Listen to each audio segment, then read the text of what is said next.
Une équipe resserrée de 17 membres, la composition du gouvernement vient d'être en partie dévoilée. Ségolène Royal y fait son entrée comme ministre de l'écologie, du développement durable et de l'énergie, tout comme François Rebsamen, à qui revient le portefeuille du travail et de l'emploi.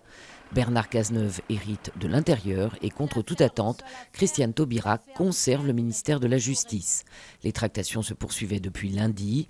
Manuel Valls avait encore vu François Hollande ce matin, un tête-à-tête de plus de 2 heures après le refus des écologistes de faire partie de l'exécutif. Le nord du pays frappé par un fort séisme de magnitude 8,2. 5 victimes ont pour l'heure été recensées. Une alerte au tsunami a été lancée dans la foulée au Chili, mais aussi dans plusieurs pays proches. La présidente Michelle Bachelet a déclaré le nord zone de catastrophe naturelle.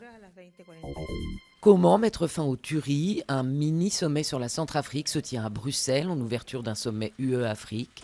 Une réunion qui intervient au lendemain du lancement de l'opération militaire européenne. Le pays connaît un regain de violence avec une 50aine de morts depuis ce week-end.